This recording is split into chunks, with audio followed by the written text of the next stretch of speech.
Good afternoon or good morning to wherever you may be zooming in from. I'm Rachel Messerich, Programs Manager, Legacy and Editorial for the American Craft Council and the coordinator behind the American Craft Forums series.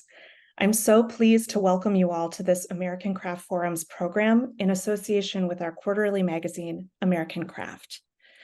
I'm speaking to you today from my home in Apple Valley, Minnesota, and representing the offices of the American Craft Council in Minneapolis, which are both located on the traditional, ancestral, and contemporary lands of the Dakota and Ojibwe people. This place carries a complicated and layered history.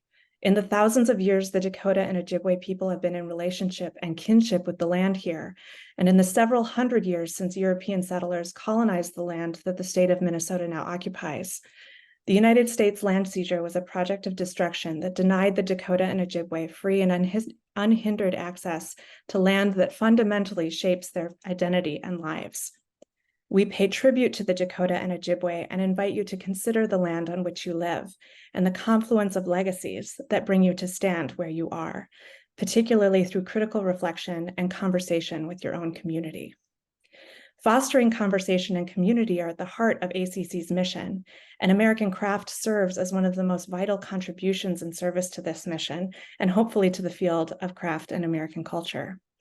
ACC's 80-plus-year-old publication contributes to the craft conversation by shining a light on the diversity, resilience, beauty, and impact of American craft and its makers.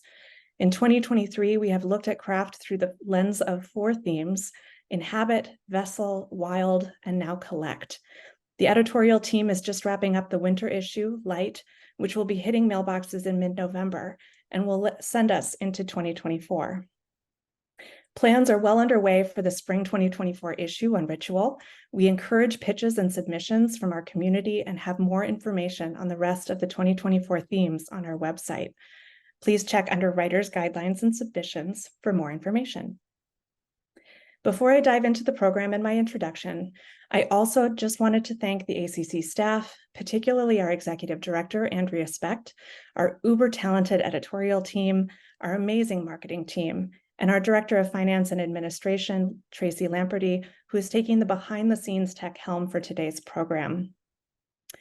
The American Craft Council is a national nonprofit member-based organization. As such, I would also like to give a big shout out to our donors and members who make programs like this possible, and a very special thank you to the Minnesota State Arts Board and Wingate Charitable Foundation for their generous support. An additional thank you to Louis Eng, an LA sound engineer, supporting this program with Vijay and Eric on the other end of the Zoom line. A few technical and logistical reminders. Please make sure that your camera is off and your audio is muted for the program and conversation. We encourage you to participate in the talk via the chat feature and drop any comments or questions there. Closed captioning is available during this program. On the bottom of your Zoom screen, you'll see a closed caption symbol. Clicking that button will turn this feature on and off. This program will also be recorded and available for future viewing.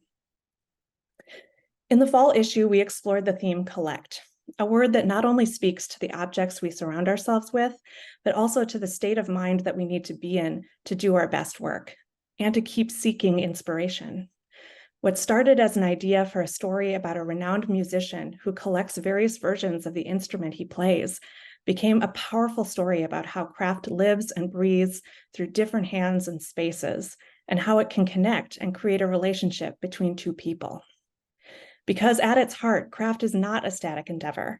For luthier Eric Benning of Benning Violins, craft lives through multiple generations of a family business that makes world-renowned stringed instruments for those just learning and those gracing some of the world's greatest stages. When Benning completes a violin, he doesn't just hang it on the wall. It's not merely decorative. He places that violin in the hands of someone like Virtuoso violinist Vijay Gupta, who then uses it to direct his own creative force, his gift, his craft. This object that appears static and still, complete, continues its journey through Gupta's playing. To help guide us and our speakers through this conversation on the symbiotic relationship between maker and player, I'd like to introduce our incredible moderator, American Craft's senior editor, Jennifer Vogel, who will, in turn, provide brief introductions for our speakers. Jen, I invite you to turn on your camera now. Jennifer Vogel is the senior editor of American Craft. She has worked as a reporter, writer, and editor for many publications and outlets, including Minnesota Public Radio, City Pages, and Mother Jones. Jennifer, who holds a degree in journalism from the University of Minnesota, published a memoir, Flim Flam Man, that won the Minnesota Book Award. She is an avid reader, a decent cook, an enthusiastic boat passenger, and an appreciator of things that are beautiful and also useful. Thank you so much, Jen, and thanks again to you all. I leave it to you. Thank you, Rachel. What a privilege it is to be here today. Thanks, everybody, for joining us.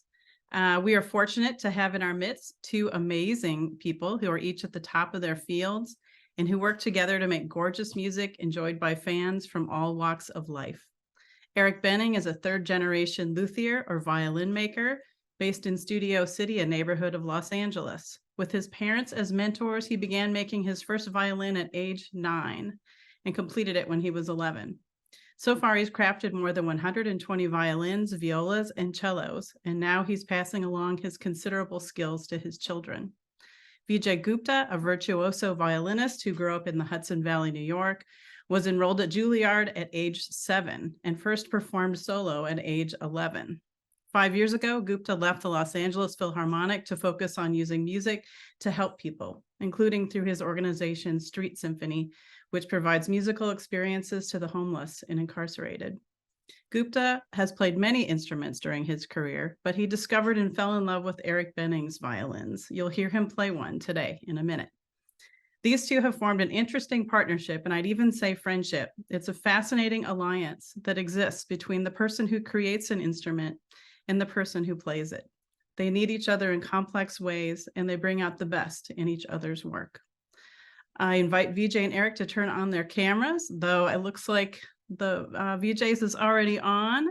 He's offered to play something for us on his 2010 Benning Stradivarius model violin, and we lucky viewers get to sit back and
Well,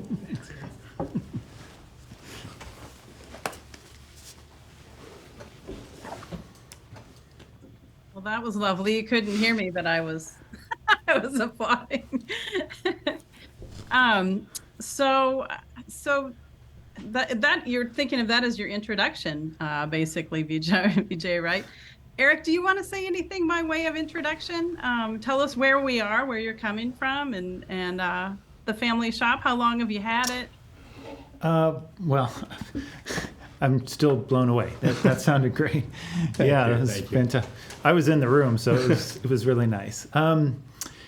Yeah, I'm a third generation, as you introduced me before, but we've been in this location since 1953, and my family's been in this business since the very early 1900s. So my grandfather came out here from Chicago and started this business, like I said, in 1953, but it's been a real honor and privilege to grow up in this community as well, in terms of a musical community. So there's a certain aspect of obligation, not just to the family name, but to the community as a whole. But I feel that responsibility, especially because I'm the one that's the next in line, and I have sons who are working with me, and but yeah, I don't know, I could wax eloquent, but I'll leave that for Vijay. It really is an incredible honor to step into the shop knowing the artists, living and gone, who have been in this room. I just walked past Eric's father, Hans Benning, and remember in 2007 when I joined the LA Philharmonic, my first rehearsals were just down the street, right down Cahuenga at the Hollywood Bowl. And musicians who were my new colleagues, my new family members in the LA Phil saying, well, Hans Benning used to work on the violins of people like Heifetz. People like that used to come through shops like this. Of course, there were incredible artists here in Los Angeles in the 50s who intersected with the Benning family. I just mentioned Heifetz, but Piatigorsky was here. A number of remarkable musicians were here, and to walk through this shop and know that Hilary Hahn has been in this room, that Eric has worked with her. When an artist is traveling through LA and they have a concert at Disney Hall or the Hollywood Bowl that night, they might stop by this shop and have things worked on. So I feel like I'm also stepping into that tradition as an artist as well.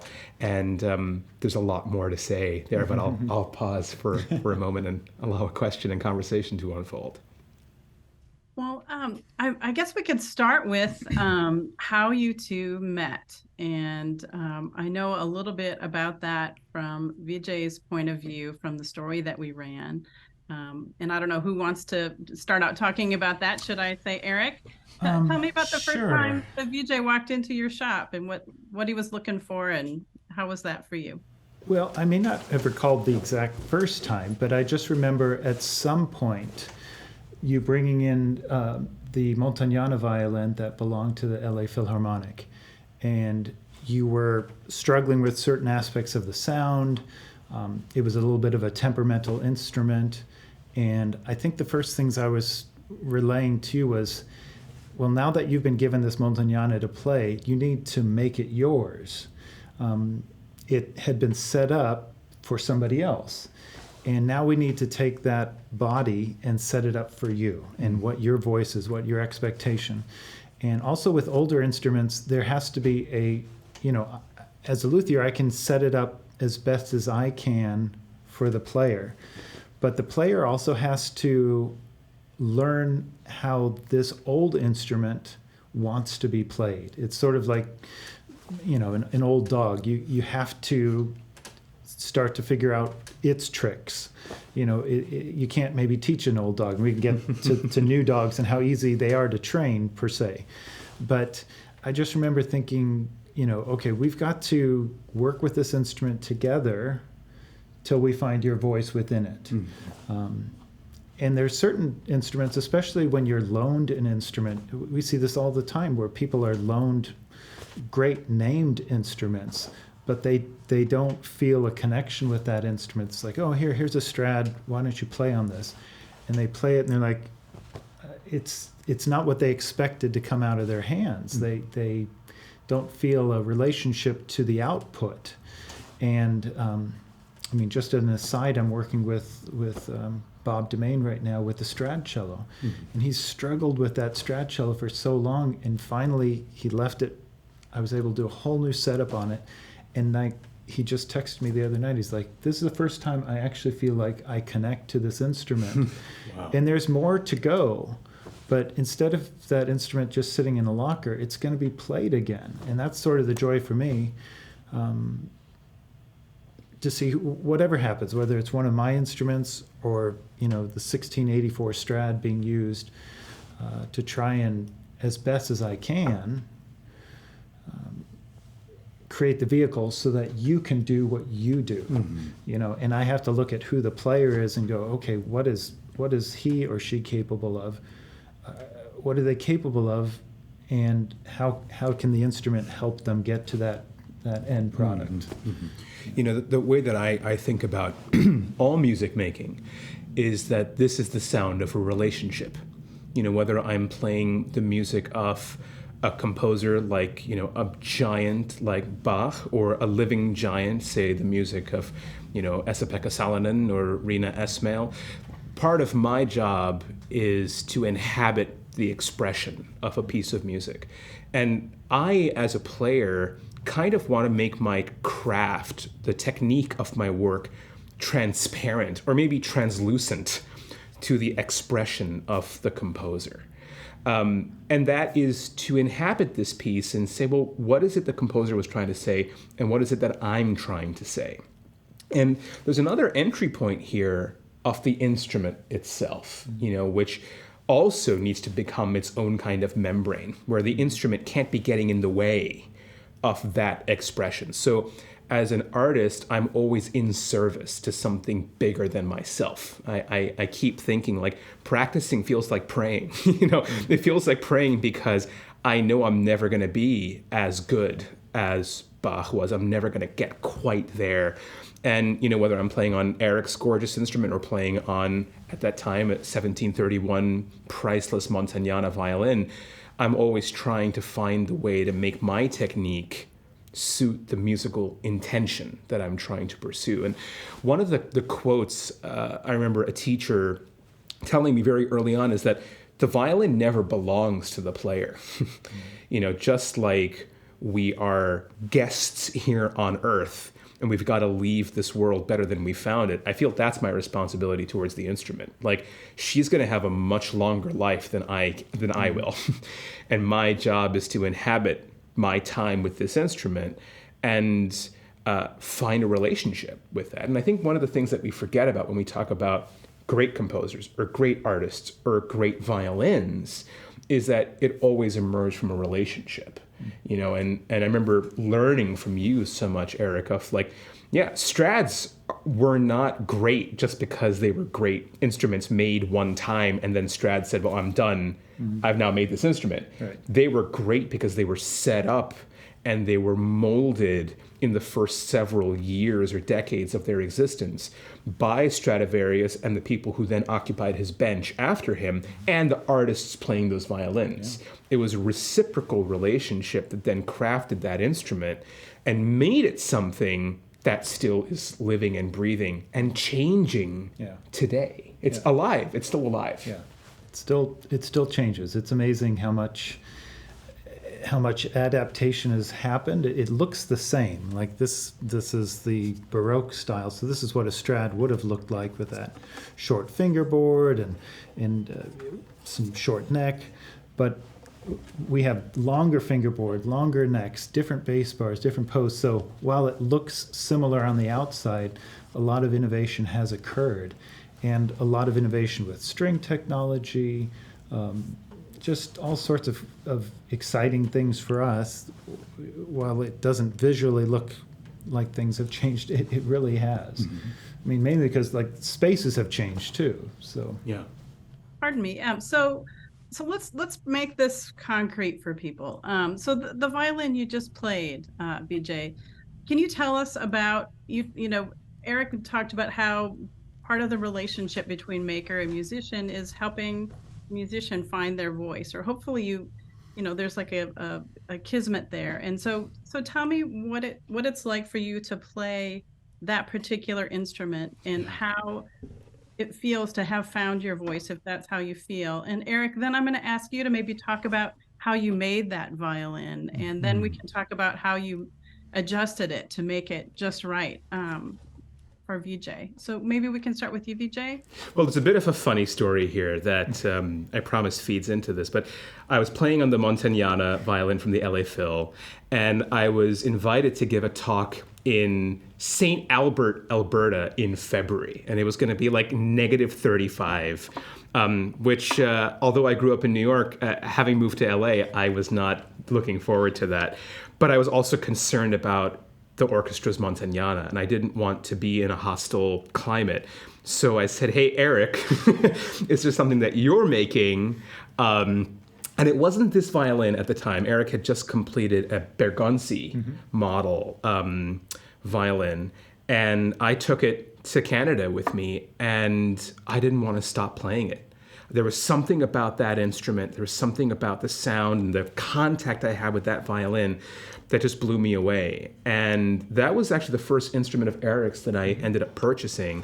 And then a couple of years later, Eric had very generously said, if there's ever an instrument that I make that you like better, I'll exchange it at cost, essentially. And I came across this Strad model violin. And this violin entered my life at a very interesting time because it's when I left the LA Philharmonic. And I personally, as an artist, was asking, well, who am I? Who am I? And the way a musician asks, who are you, is they're asking, what's your sound? What's my sound? And my favorite violinist growing up was the violinist Nathan Milstein. He played on an amazing Stradivarius violin, which actually lives here in Los Angeles. And I was lucky enough to record an album on that violin. And every day I got to practice on that instrument, I would just stare at it. And I would feel like I was holding a part of Milstein's soul. And when Nathan Milstein had that violin, he named it the Marie Therese because his wife was Marie and his daughter was Therese, and that was the other sacred woman in his life. And so I was looking for my Marie Therese. I was looking for that relationship. And there's these stories of Milstein that he didn't put the violin away in a case. He had it out all day long. He didn't practice. He was playing all day long. He just played all day long. And that's the relationship I wanted with my violin. And so, I left the LA Phil, I met this instrument, and then the pandemic happened. And that was a time when I wasn't playing on concert hall stages. I started recording myself at home a lot more. I started working with an incredible recording engineer to create albums and, documents of music, and I was looking for my sound. And it was in this violin that I started to find that silvery, shimmering, bright, tensile, liquid, quicksilver sound. And I feel like now I know what my sound is. I'm looking for that sound. I'm looking for that response in the violin. And I guess this then feeds into Eric, how you kind of helped us create that sound. Yeah, well... So first, Eric, will you tell us what went into making this violin? We're a craft council, so what sort of wood? We want to know all the little nitty-gritty. Sure. Well, I have the good fortune to have very old wood. So this is wood that my grandfather got probably in he probably got it in the 20s or 30s, but it was probably exported in the 40s. So this is probably old Bosnian maple. The top's easily from either the 1920s or 30s as well. My grandfather wasn't great at marking things, but that's when he bought most of these things. So I'm very fortunate to have great materials. And then I have a great uncle, Carl Becker, who really was my mentor and my teacher. And, basically having a family, you get a family recipe. So this is our family recipe that's been handed down, and I can look at notes from my grandfather. I can look at my great uncle's notes, and I can see, how much did that back weigh? That back weighed 75 grams. I have a very similar tap tone, and I have a similar weight. And then if I see who the owner is, then I go, oh, I know that violin. I know how it sounds. And, oh, that's kind of, so when I'm making an instrument, usually the first thing, unless I'm being commissioned an instrument, if I'm just making one for me, to sell, obviously, but if I'm just making it, I just am inspired by the wood itself. I will pick out a back first, and I'll just look at the back, and I'll be like, yeah, I want to make that. I just, I'm going to make 4 or 5 instruments a year, and that's the piece. Sometimes you just, I just finished 4 violas, all with the exact same tree, and it was just so much fun to make them, because the first one was like, okay, get used to it. The second one, you felt a little bit more intuitive, and then third one, and then the fourth one, I'm like, hey, I got this piece of wood down. I understand what it's going to do for me. And now I'm done with the wood, but but that's it. It's not like I set out, like when I made this violin, I didn't set out, I'm, Vijay's my goal. It was to make something beautiful that has a fantastic sound, and then when somebody plays it, it usually has to be within 90 to 95% of the way towards inspiration for them. And then with my help, hopefully, I can get them the rest of the way there. But if Vijay had picked this up and said, oh, it's bright, it's great, but it didn't, if it didn't already register with him, then working with him on a platform that wasn't already 90% of the way there would have been futile. We would have been wasting our time. Oh, let me change strings, let me change the sound post. If it's not close, it's not worth investing that type of time. And then with new instruments too, because they've never vibrated whatsoever, there's a learning process where the wood learns to vibrate, and it's his input into it develops even just small micro fissures in the varnish. It learns flexibilities and ease the more he plays on it. So that's sort of the interesting thing about old instruments, when I said you almost have to channel the old player to get it to sound the way you pictured them playing it, because they had the touch, they had a sense of, it becomes intuitive, so they're not thinking about it, but their brain's already been attuned to it. So when you pick up an old instrument, you have to go, how did Judith Shapiro play on this? Oh, that's right, she was very, she was a very horizontal player. Well, I'm a very, vertical, and that's what was so much fun, is saying, oh, this is my voice. Okay, well, what can I do to sort of tweak the edges so it becomes even more you? And then it's a relationship where he's playing it, he's developing it, and I'm just sort of like the pit crew or the maintenance crew that keeps things always on the top of their game, because, it's artwork. It is artwork, but it's artwork that has to perform. So that's why, Stradivarius and Guarneri's, these other instruments, sometimes people invest hundreds of thousands of dollars into the restoration because it has to perform. It's not going to sit on a wall. It has to do something. And, that's the joy of it and the fun of it. Vijay, how I have to ask, when I listen to this process, it's fascinating. From your end, how do you know when you've reached the point where it's, fully representing what it is that you want to express? Like, how do you even know what you're aiming for?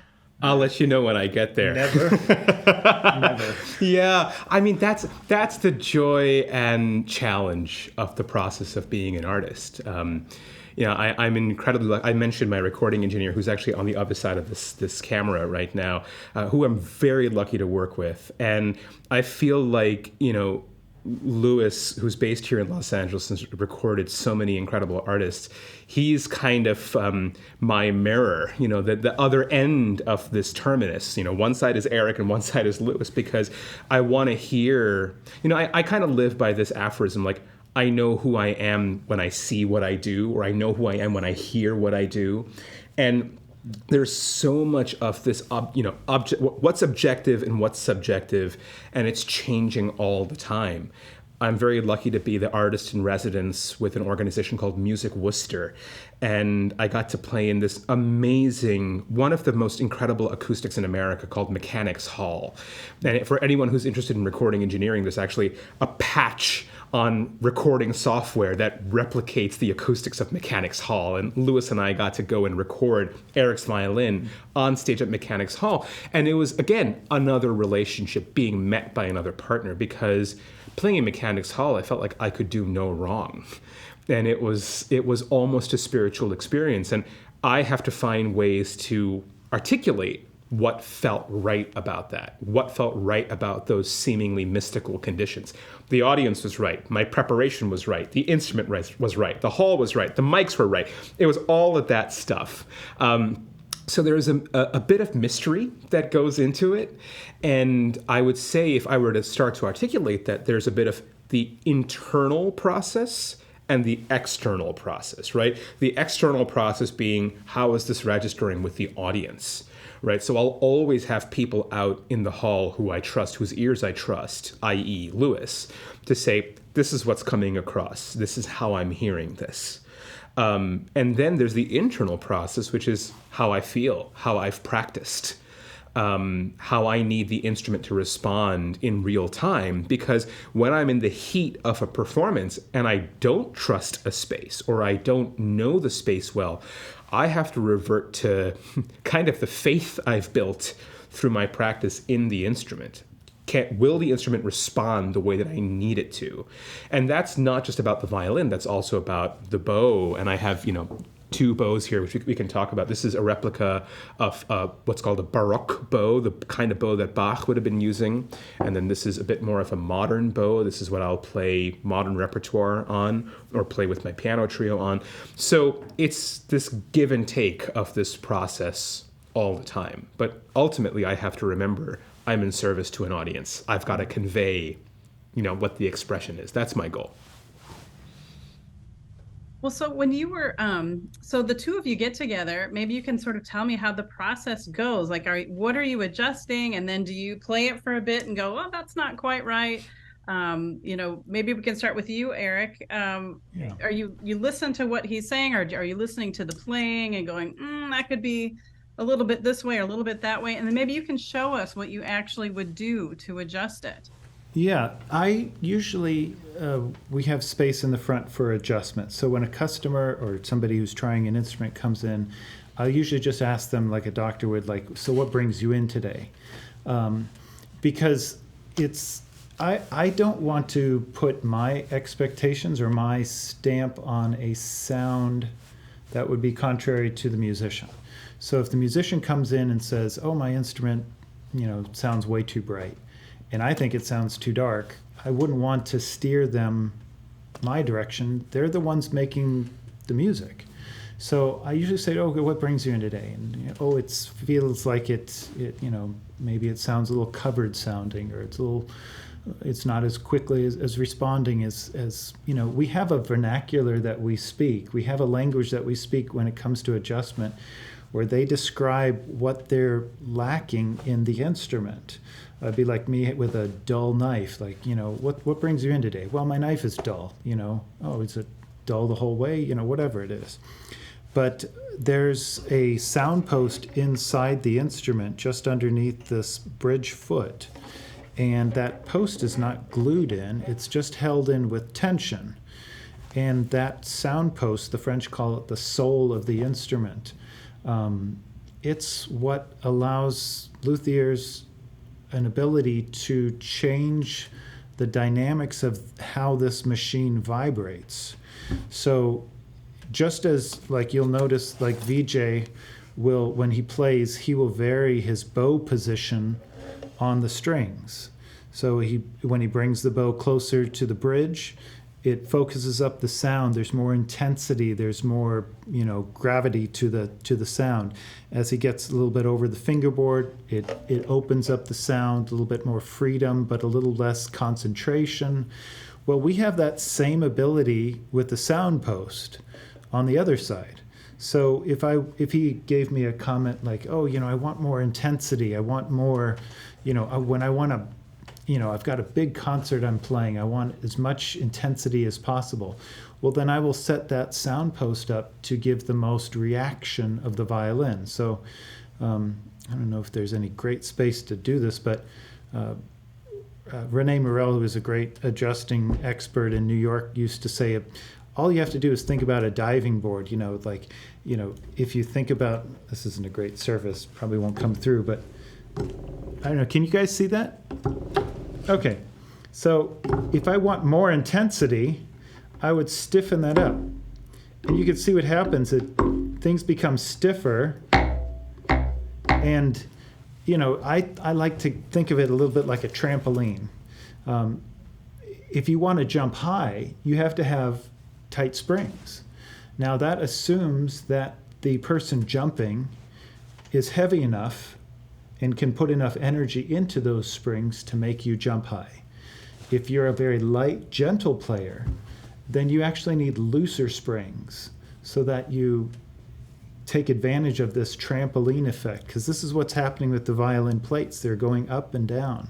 And for somebody like Vijay, I already know, like on this instrument, he needs to jump. He's a jumper. He's going to ask as much out of this as possible. Now on his Baroque instrument, which has gut strings, which is played very differently, which is played a lot more with this very horizontal type bow where everything's softer, well, you have to set that up differently. You have to set it up so that the body is looser and it's ready to accept a bow that's not quite as heavy and not being driven quite as hard. So that's our main tool of adjusting is sound posts. But these things never are static. There's forces of nature that are playing on them. Over decades, things settle in. So it's a nonstop, process of always trying to maintain these instruments. Wood is oxidizing.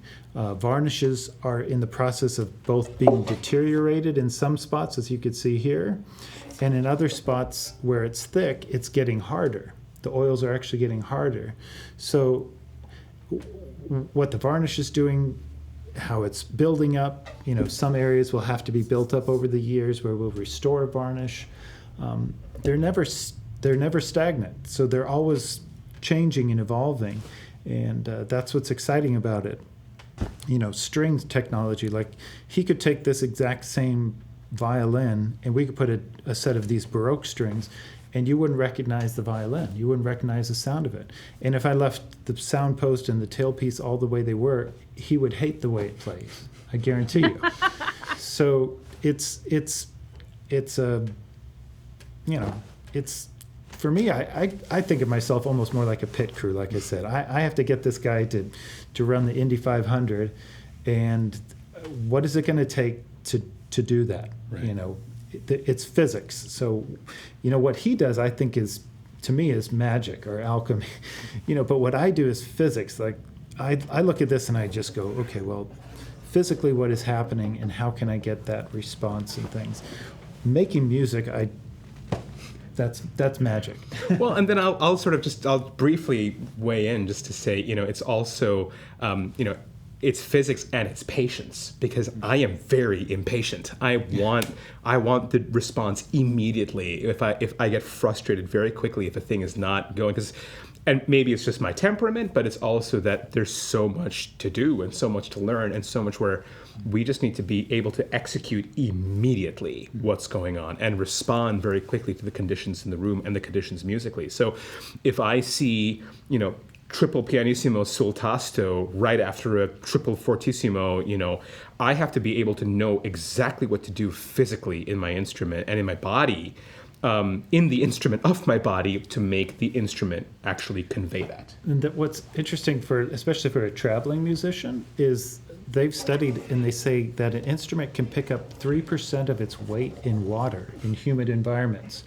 So if you picture, something like this picking up 3% more weight in a humid environment. Well, that's energy that he needs to now expend. He needs to expend that much more energy. So the wood is heavier, it's now denser, and it doesn't vibrate as much. But he's got to somehow figure out how to make it work. And then when it's very dry and the wood is lighter, it's more highly reactive, but it also gets sandy sounding. It gets brittle. It can get shrill on the E string. So, we try and keep these things as, humidified as consistently as possible. But, he's a working musician. He's out there on the racetrack. It's not always perfect conditions. Sometimes he's going to the snowy conditions, and sometimes it's, the middle of a desert scenario. Who knows? But so Vijay, I'm sorry to interrupt. So Vijay, I just wanted to ask, so how did you, you've played a lot of violins in your life, obviously. How did you know, or what's different about Eric's violins, or what do Eric's violins allow you to do that you weren't able to do maybe with other violins, or what did it bring to your performances? Well, one sort of non-artistic, non-metaphysical thing that is really worth saying is that I can afford this instrument. And that's a big deal. Not a small matter, yeah. It's a really big deal. One of my favorite violinists is an artist named Christian Tetzlaff, who plays on an instrument made by a remarkable German violin maker named Greiner. And Tetzlaff was very frank about it. He said, well, I'd rather be able to buy a beautiful home and send my kids to school and have an instrument that I know will not be owned by a bank that'll be taken away from me. And there's a number of examples where artists have, as we were talking about, they have learned how to play on a Stradivarius violin. Eric was just kind of showing that I have this full range of being able to play across what we call the sounding point of the instrument. Some Stradivarius violins, you can only play here. They will only sound if they play here. If you go here, you're going to lose the sound entirely. So your technique as a player playing on, a 16 or 17 million dollar Strad or Del Gesù, you'll get gold here. But if you go there, you're going to lose all of it. And it is an adjustment of micrometers. In terms of the way that the bow feels, something as subtle as playing with this much rotation to playing with that much rotation can completely change the sound. So, that's the thing, is one will make their whole life and technique about that instrument, but then there is a kind of, you can call it fate, you can call it cruelty. There have been all kinds of stories of great instruments owned by a bank. The bank goes bust. It's acquired by another bank. The bank doesn't see the instrument as a work of art that's part of a musician's soul. The bank sees the instrument as an asset. We have to, consolidate our assets. The violin comes back to the bank, and the violinist has lost a part of their soul. And so there was a part of that where I frankly didn't want to continue sort of getting played by donors who said, well, you can play my violin if or when. The obligation just was not interesting to me, because it's not a creative environment in which I can give my soul and my time. So that's probably a little stressful, right? One of the most stressful things. And also worry about that. Well, and it's also a thing too where I really wanted to support a local maker. That mattered to me so much, and also that Eric had gone out of his way to make an instrument that was a multi-million-dollar instrument that I would never own in my life. This Montagnana gorgeous 1731 violin. Eric went out of his way to try to make that instrument mine. And I knew then that the trust that we had built was something I wanted to cherish and celebrate for the rest of my artistic career. So I frankly prefer playing on Eric's violin more than I like playing on a Strad or a Del Gesù or a great instrument, because I know what I can get out of this instrument. So that's very important to say. And, now, of course, it's also my finicky, fiddly nature. I'm always bringing, I'm going to leave one of these instruments with Eric today to work on, to kind of finagle things to While get it you're sounding here. better. Absolutely while I'm here. I'm always dropping off bows for being, rehaired, because I'm going to have a recording session in a couple of days where I'm going to be playing on that Baroque violin, and it has to sound like $1 million. That's right. And it will. So it sounds like you two really have developed a pretty, in some ways, intimate relationship. I mean, you're working on the artistic level, but you've really gotten to know each other, pretty deeply. So Eric, tell me what that has been like, and you're trusting Vijay with your instruments, and he's trusting you to, make the instrument something that is going to be magical for him. That's a pretty interesting. I'm on the honored side, so yeah, no, I mean it's a huge honor because I make instruments and they are your children. I mean, there's no two ways. You can't create art and not feel like you've got a vested interest in its outcome and its life beyond you. So it's the honor's all mine to have him play my instrument. So.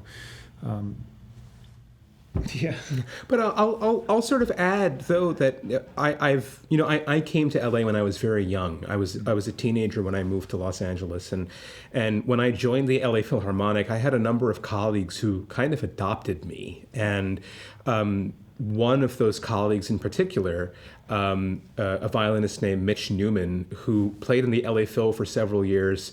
He was kind of like brother, uncle, dad to me when I was in the orchestra. He played, didn't he buy the first violin you ever made? No. Or one of the early ones? That was Guido. Oh, Guido, right. Bought Another LA Phil member who was like another brother, uncle, dad to me, bought one of Eric's first violins. So, I mean, I was also being introduced to a group of colleagues who said, this is someone you can trust. And I trusted them. And when I would come and play in Eric's shop, he would say, you're the kind of player who needs X. And he would just say that. And I didn't know that I was that kind of player.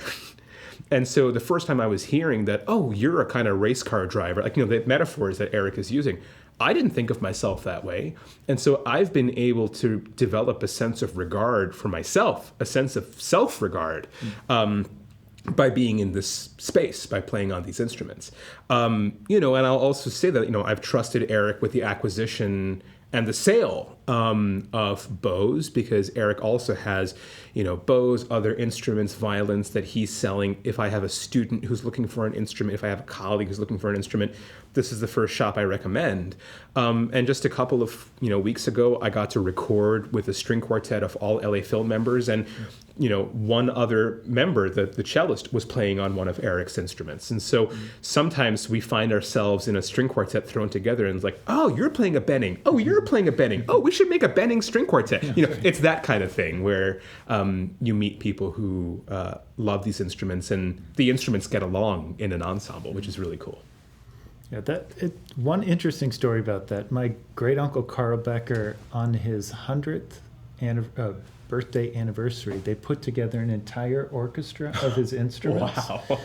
all the violins, violas, and cellos were his instruments, and it didn't quite sound right. Interesting. Quite honestly, interesting, because they were all too homogeneous. Huh. Wow. I think it would work great in a quartet. But in an orchestral setting, it was just a little, there was something, because, they're all intense soloistic instruments. You need some of those dusty, dark, muffled, low tones and things like that. It was an interesting celebration.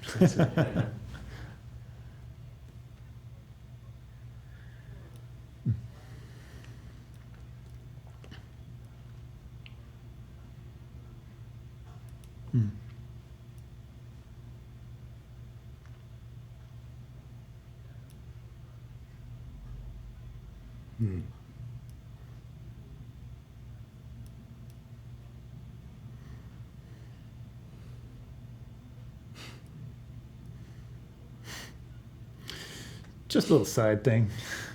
Me too, but I don't mention it. Yeah.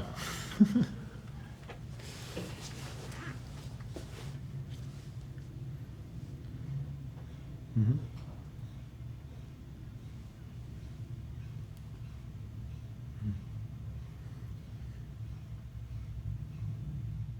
Well, certainly. Thank you for the question. So, Street Symphony is a nonprofit organization that I started in 2011 with several colleagues from the LA Philharmonic at the time. Although now the organization has branched off into playing and presenting music by top-notch jazz and mariachi and reggae and hip hop artists who all live here in Los Angeles. Los Angeles is the epicenter of the crisis of homelessness in America today. We have more people sleeping in tents and sleeping bags on the streets of downtown Los Angeles than most American cities combined. And when the central geographical location of that is a place called Skid Row. And when I joined the LA Philharmonic, I became involved in a story of a musician named Nathaniel Anthony Ayers, who was the subject of a book and a movie called The Soloist. And in fact, there's an episode where Mr. Ayers actually walked from downtown Los Angeles to this very shop with his violin. Nathaniel was one of the first black men to attend the Juilliard School, but was diagnosed with paranoid schizophrenia. And it was around that time that I kind of became his violin teacher. I was in my early 20s at the time, but he wanted violin lessons. I wanted to make music with him. And from that time, we've presented probably thousands of concerts in shelters, clinics, county jails, prisons. And these concerts first started off as a typical outreach concert. We were playing for people who wouldn't have access to listening to music like what we would perform in a concert hall. But what was amazing about making music in a clinic or a shelter is that people in our audiences would raise their hands and they would say, well, what's the story of that piece of music? What was that composer going through? Because whatever was happening in that Beethoven stormy music, that's my life story. So what is that? And that's the first time that us performers said, well, yeah, what is the human story of this composer? Because we had learned how to play the notes right, but I don't think we had asked what was the intention behind this particular piece of music.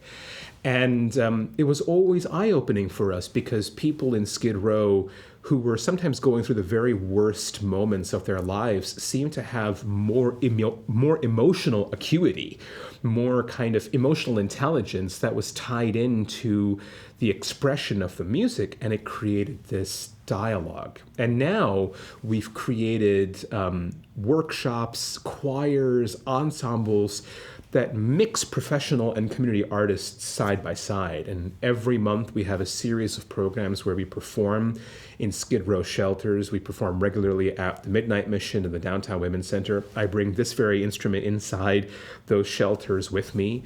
Then we'll also go into a prison and a project and do the same concert. But it was also remarkable to learn about Eric and Eric's family's work in Mexico, and maybe you can talk a little bit about that. Yeah, well, we've been going down to Mexico for over 40 years, but it started at an orphanage, and my mom had adopted a young man by the name of Tito Quiros, and she taught him violin, and then he started a bunch of music academies because he saw the need in Mexico. Like, everyone was racing to come up to the States, but he's like, there's a need in Mexico. So that's one of his mantras. Is like, I'm a Mexican. How do you say it in Spanish? But anyway, he's very proud that he's a Mexican, and he wanted to ennoble his own people. And so he started these music academies, very much like the El Sistema. It's been now that I think there's 5 academies in 5 in the different states of Mexico. But with hundreds of kids in each one, and it's this, I don't know the best way to put it, but it's just this very ennobling. Music is so transformative, and it's, there's something quite magical about being presented music in a very, very professional way, that just touches you so deeply, and then to be taught, to be considered worthy to be taught. Some of these people, they come from nothing, and then they're just, like I said, homeless or whatever, but to be considered worthy to be performed to or to be taught, it's just very ennobling. Mm-hmm. I think there's a reconnection with humanity that music establishes for all of us. And I think the question that we're both asking is, why is the hall the only place where that gets to happen? I think it happens in rooms like this. This is a sacred place to me. And I think that we can create the feeling of sacred with intention with each other. And that's, I think, what we're trying to do, is to welcome all people into their creative and artistic lives. That's where we come alive and become our most whole selves. And that's not just something to be reserved as high art. That's something that feeds back to me so much as an artist. I play differently when I play in shelters or clinics. I've never been nervous playing in a place like that, but I wonder why I feel nervous on the stage of a concert hall. What's different about those two places? And I feel like in one place, I have to be the perfect artistic product that an audience has paid really good money to come and see. And in another place, it's not that I give anything less or anything less of a standard, but now it's a gift to this audience, and it's a gift that comes back to me. And I actually want to bring that kind of playing back to the concert hall. Yeah, the freedom. Yeah. I totally get that. Yeah. That's beautiful. I think I heard, I watched some of your videos on YouTube, Vijay, and you said music is the language that doesn't lie. I mean, is that, if I said that, part of it? It that's just good. feels so. What's that? If I said that, that's quite good. Oh, you did, and it was good. Thank you. Thank you. I thought that was really kind of clarifying in a way. It's sort of, it's delivering the same message maybe to everyone, and it's just people hear it differently. I don't know. So thank you very much for that. We have a lot of questions from our viewers. Are you guys up for answering a few? Sure. Let's go for it. Ready? Okay. So the first thing people wanted to know was, Eric, if you play yourself, how do you know so intimately, how this is going to sound? Yeah, I grew up, obviously, my mother, I played a bunch of instruments growing up. My brother is a professional violinist, and I played a little of everything, mainly because my mom and my brother, who are consummate musicians, my mom couldn't understand why I wouldn't want to just practice for 6 hours in my room all by myself. And for me, that was like torture. I was like, I don't want to sit here and practice for 2 hours. I'd much rather, she had a workbench in the garage. My mom's a very good maker, the first female maker allowed into the German violin making school in Mittenwald. And so I would sit next to her, and she had a box of cut off wood. And I would sit there and I would create these things. This is pre-TV. She didn't let us watch TV. So I would create these little things out of wood, and I could do that for hours. But she would go, okay, time for practicing. And I was just like, man, I'm just being tortured here. So I learned, because through osmosis. But when I saw my brother, Brian, who all he has to do is he just hears a piece and he'll play it back for you. And he's just, everything came so easily to him in that regard that I realized that is not where my talent lies. This is where my talent lies. It lies in the crafting of these things. And so at that point, I think that kind of helps me in the sense where, like I said earlier, I don't bring to the table my standard. When he asks me for an adjustment, I'm asking him what he wants. It'd be like going to a tailor and saying, I want something that fits me perfectly. I'm like, well, this fits me perfectly. Here, put this on. I'm asking him what he wants. And I know how, and then it's physics for me, and it's craftsmanship, it's artistry. I can manipulate these things. I'm good at it. I know how to do that. And that's where I feel comfortable. Like when somebody comes in and, I also know what the limitations of these things are. Like this Baroque violin, it's like looking at a Model T. And I look at it and I go, okay, that's a Model T. So it's never going to do NASCAR. It's never going to be, the front of a concert hall with the rest of the LA Phil, completely drowning it out. Because everyone else showed up to the concert hall with cannons like this. So the rest of it's, understanding how physics work and the principles behind them. So, yeah, sorry. No, that's really interesting. And it brings up a couple of other questions that are related to things that were texted to us. And one is, do you adjust a violin ever for the composer, or is it always for the player? I've never adjusted for a composer because the player's interpretation. I've adjusted, I was talking earlier to Lewis about, I've adjusted for certain microphones. I had a gentleman who insisted upon using old Heifetz style ribbon microphones, and so I had to adjust his violin to sound good for a microphone. But that's as esoteric, I think, as I've gotten. Okay. And then another technical question. Somebody wants to know, one of our viewers, how math is used in violin making. And Vijay, you could probably answer this as well. From measuring pieces of wood, the geometry and the patterns, seems like math is very important. Yeah, I mean, anything either of you have to say about that? Well, there are giant textbooks and lectures on how all the golden principles in laying out the circles and how we came to all these designs and patterns. I mean, you could just knock yourself silly however you want to do it. I know the geometry that I use to create our pattern, but once your mold is set, I just keep using that mold time and time again. Oftentimes I've been asked to make a specific copy of an instrument.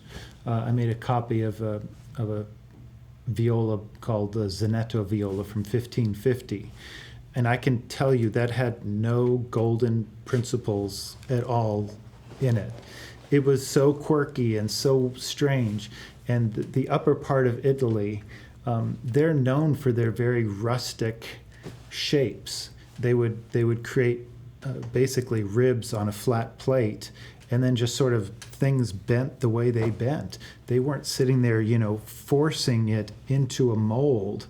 They just kind of like creating it as they go. That's why, you'll see almost like a Quasimodo style shapes to it. And you're like, oh, this wasn't thought through. This was just organically happened.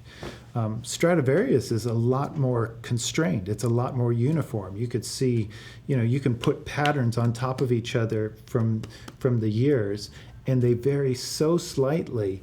And the variances that do happen are just a result of interaction with musicians who say, hey, oh, you're making your cellos too big. Would you mind making them a little bit smaller? Mm-hmm. So you'll see, like, if there's this great outlines of Strad's cellos, and everything stays the same in the center. And as people's requirements for smaller cellos go, he starts just lopping off the top and the bottom a little bit. He doesn't completely redo his pattern, because the molds are hard to make. Mm. He just literally like, oh, let me shave a little bit off here and a little bit off there. And you'll see some of his very late cellos almost has a flat spot there. And it's so practical. And so sometimes we're so in love with the mystical, like, oh yeah, if I can get this, golden principle just right here, it's going to somehow. And then you look at some of the great old instruments, and you're like, oh yeah, yeah. Right. Well, then you can compare and contrast Guarneri del Gesù to Strad, and there's even this kind of conjecture that, was del Gesù just drunk all the time because patterns don't match and instruments are weird, and yet there's also that kind of guttural nature. I mean, Strad is pure gold. It's just elegant, aristocratic sound. Guarneri is this kind of like bloodlust in the sound, and you have to play the instruments that way, play like differently, yeah. And I'm like, my teacher was a concertmaster of the New York Philharmonic, who now lives here in Los Angeles, Glenn Dictorow, would just hand me his Guarneri del Gesù in lessons when I was growing up and say, this is what a great fiddle sounds like, just play on it. And I would have to play it like him, and I would have to really dig into the sound.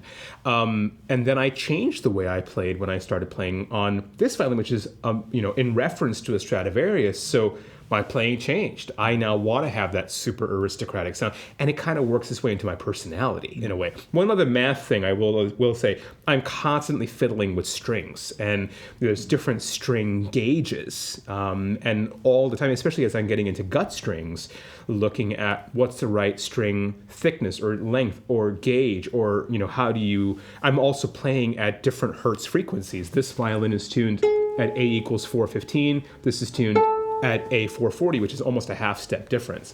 And so I'm always thinking about, what is in tune is about how the instrument is resonating, and then how I'm resonating with that.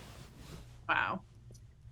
We just have a couple minutes left. There are some people who would love to hear you play again. Vijay, would you like to do that? I'd be more than happy to. And in fact, I'm wondering if I should play a couple of notes on the Baroque violin. Yeah, do it. Which would be fun. So by the time I walk over there, I'll decide what I'm going to play. Okay, sounds good. I'll ask Eric a question while you walk over there. So Eric, people want to know if you have favorite woods that you. Well, I typically use all the same wood. So I use Bosnian maple for the back and sides, and we have northern Italian spruce that we use for the top. I've started. I made a cello back out of an American piece of Canadian big leaf maple, and not only did it kill my tools faster because it had a lot of mineral in it, but it just didn't feel correct in my fingers. It was, it'd be like, being taught a recipe and having a different, it just didn't feel right in my hands. And now I know a ton of makers who use American woods really, really successfully. It just didn't feel right for me. And if I'm going to spend that much time, I need to know that at the end of that process, I'm going to have the result I expect.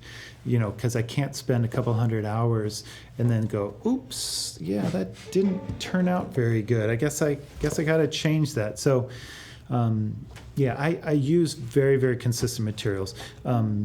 When I'm asked to commission an instrument, that's when I, if somebody wanted a Guarneri sound, that's that bloodlust you were talking about, I would pick something that's that heavier weight. You'd leave the thicknesses a little bit heavier.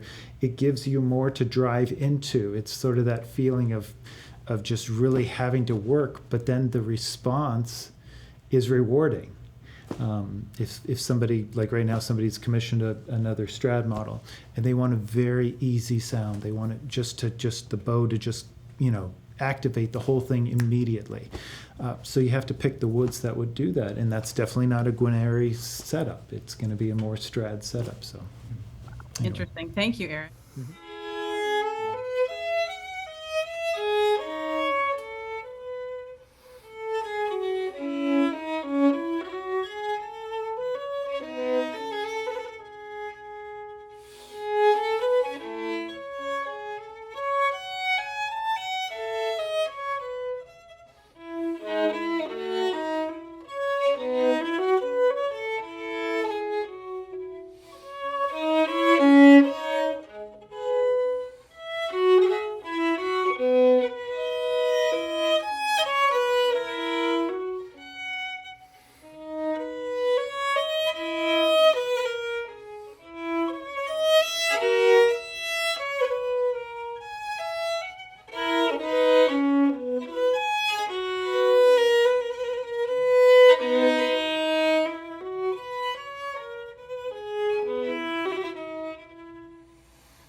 That was incredible. Thank you so much. Thank That you. was just magical.